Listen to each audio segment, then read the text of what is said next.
Shri Jacob George, ഞാൻ ഒരു കണക്ക് താങ്കളുടെ മുമ്പാകെ വെക്കാം. കാരണം ഇപ്പോൾ ജയ്ക്ക് പറഞ്ഞ പോലെ നിലമ്പൂരിൻ്റെ ഈ ആകാശത്ത് നിന്നുകൊണ്ട് കേരളമാകെ ഒരു ഭരണവിരുദ്ധ വികാരമുണ്ടോ എന്ന് സ്വാഭാവികമായും പരിശോധിക്കേണ്ടതുണ്ട്. കാരണം മാസങ്ങൾക്കപ്പുറം തദ്ദേശ ഭരണ തെരഞ്ഞെടുപ്പ്, അത് കഴിഞ്ഞാൽ മാസങ്ങൾക്കപ്പുറം നിയമസഭാ തെരഞ്ഞെടുപ്പ്. ഈ ഉപതെരഞ്ഞെടുപ്പിൽ ഒരു LDF സിറ്റിംഗ് സീറ്റ് UDF നേടാനായിട്ടുണ്ട് എന്ന രാഷ്ട്രീയ നേട്ടം ആരെങ്കിലും കുറച്ച് കാണുന്നതുമല്ല, മറച്ചു വെക്കാവുന്നതുമല്ല. അതങ്ങനെ നിൽക്കുമ്പോൾ തന്നെ അതിനപ്പുറത്തേക്കുള്ളൊരു പൊളിറ്റിക്കൽ സ്പേസ് എത്രമാത്രം അതാണല്ലോ ചർച്ച എന്ന് പറയുന്നത്. അത് പരിശോധിക്കുമ്പോൾ ഡീലിമിറ്റേഷൻ വന്ന് ഈ മണ്ഡലത്തിൻ്റെ ഘടനയാകെ മാറുന്നത് 2009. അതിനുശേഷം വന്ന നിയമസഭാ തെരഞ്ഞെടുപ്പ് 2011. അന്ന് സാക്ഷാൽ ആര്യാടൻ മുഹമ്മദിൻ്റെ അവസാനത്തെ നിയമസഭാ തെരഞ്ഞെടുപ്പ്. അന്ന് ആര്യാടൻ മുഹമ്മദ് മത്സരിക്കുന്നു. അന്ന് ആര്യാടൻ മുഹമ്മദ് നേടിയ വോട്ട് 66,331.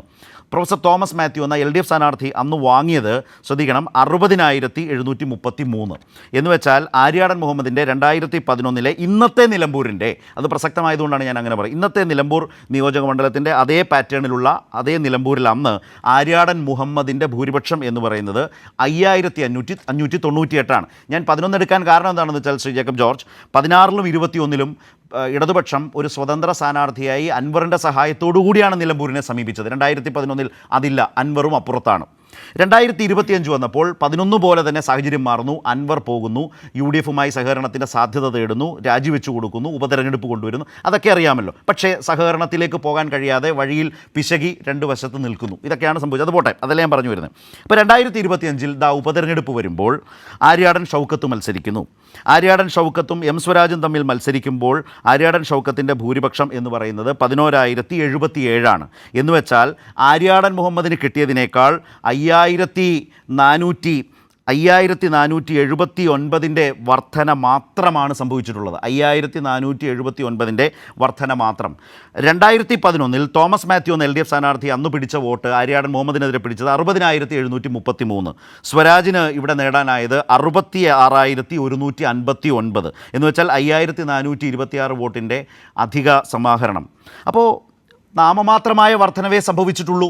നാമമാത്രമായ ഒരു വർധനവ്, ഭരണവിരുദ്ധ വികാരം ഉണ്ട് എങ്കിൽ അൻവറിലേക്ക് വോട്ടുകൾ പോകാമോ? വോട്ടുകൾ പാഴാക്കാൻ വോട്ടർമാർ ഇഷ്ടപ്പെടില്ല. ഒരു ഭരണവിരുദ്ധ വികാരമുണ്ടെങ്കിൽ പ്രതിപക്ഷത്തേക്ക് പരമാവധി വോട്ടുകൾ സമാഹരിക്കാനുള്ളൊരു താല്പര്യം വോട്ടർമാർക്കുള്ളിൽ വരും. അങ്ങനെ വരുമ്പോൾ അൻവറിൻ്റെ വോട്ടുകൾ ദുർബലമാകും. ആ വോട്ടുകൾ കൂടി UDFന് വരും. അങ്ങനെ വന്നാൽ UDFൻ്റെ ഭൂരിപക്ഷം ഇനിയും അതാണ് ഞാൻ പറഞ്ഞത്, ഭരണവിരുദ്ധ വികാരം എന്നത് ശരിയായി വിലയിരുത്തണമെങ്കിൽ UDFൻ്റെ ഭൂരിപക്ഷം കൂടേണ്ടിയിരുന്നില്ലേ? ഈ നിലയിലുള്ളൊരു വിജയം വെച്ച് കേരളമാകെ ഒരു ഭരണവിരുദ്ധ വികാരമുണ്ട് എന്ന് UDFന് ക്ലെയിം ചെയ്യാൻ കഴിയുമോ? അല്ല, അത് ശരിക്കും നിലമ്പൂരിൻ്റെ വിജയം അതിൻ്റെ പ്രഭ ഒട്ടും കുറച്ച് കാണാനോ കാണിക്കാനോ ഞാൻ ആഗ്രഹിക്കുന്നു. അതാരും ചെയ്യുന്നില്ലല്ലോ. ഞാനും പറഞ്ഞല്ലോ ജയം തന്നെയാണ്.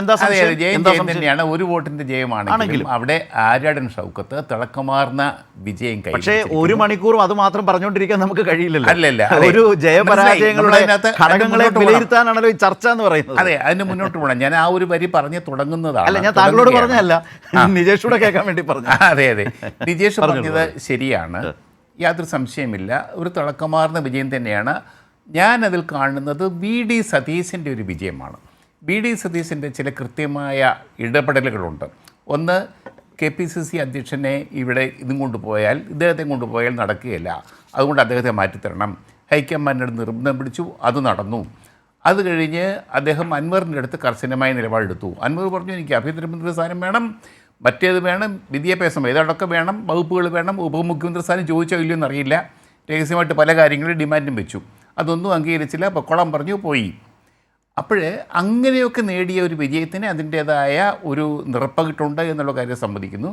പക്ഷേ ഇതിനകത്ത് ഭരണവിരുദ്ധ വികാരം ഉണ്ടോ എന്ന് ചോദിച്ചാൽ, നമ്മൾ 140 മണ്ഡലത്തിൽ ഒരു മണ്ഡലത്തിലെ തിരഞ്ഞെടുപ്പിൻ്റെ ഫലം വെച്ചിട്ട് ഇത് ജയിച്ചാലും ഷൗക്കത്ത് ജയിച്ചാലും തോറ്റാലും നമുക്ക് തന്നെ അളക്കാൻ പറ്റില്ല. കാരണം നിലമ്പൂരിലെ പോലെയല്ല വേറെ അടുത്ത സംസ്ഥാനത്ത് പോലും മലപ്പുറം ജില്ലയിൽ ഒരു പ്രത്യേക രാഷ്ട്രീയമുണ്ട്.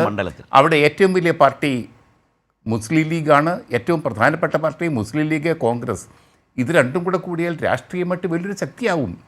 ആ ശക്തിയാണ് അത്രയും കാലം ഇപ്പം. പക്ഷേ PV Anwar plus left vote വന്നപ്പോഴത്തേക്ക് ഒരു വിജയത്തിൻ്റെ ഒരു ഫോർമുല ഉണ്ടായി അവിടെ.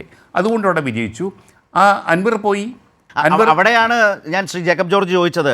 ഒരു ഭരണവിരുദ്ധ വികാരമുണ്ടെങ്കിൽ ഈ നിലമ്പൂരിൽ തന്നെയും അൻവറിന് പോയ വോട്ടുകൾ കൂടി UDF കൊടുക്കാൻ, ഷൗക്കത്തിന് കൊടുക്കാൻ വോട്ടർമാർ ആഗ്രഹിക്കില്ലേ? അതെ, ഒരു പക്ഷേ ഭരണവിരുദ്ധ വികാരം വോട്ട് നഷ്ടപ്പെടുത്താനോ പാഴാക്കാനോ അങ്ങനെ ഒരു രാഷ്ട്രീയ കാലാവസ്ഥയിൽ വോട്ടർമാർ ആഗ്രഹിക്കുമോ? ഒരുപാട് തെരഞ്ഞെടുപ്പ് കണ്ടുകൊണ്ട് ചോദിച്ചതാണ്. അല്ല ശരത്തെ, ഈ തെരഞ്ഞെടുപ്പ് നിലമ്പൂരിൽ കാണിക്കുന്നൊരു വലിയ വിഷയമുണ്ട്. അത് BJPയുടെ ഒരു അഗ്രസീവായിട്ടുള്ള ഒരു വരവിൻ്റെ പശ്ചാത്തലത്തിൽ ഞാൻ ചൂണ്ടിക്കാണിക്കുകയാണ്. കേരള രാഷ്ട്രീയം രണ്ടായിട്ട് വേർപിരിഞ്ഞ് നിൽക്കുകയാണ്. വർഷങ്ങളായിട്ട് രണ്ട് മുന്നണികൾ, രണ്ട് ശക്തമായ മുന്നണികൾ.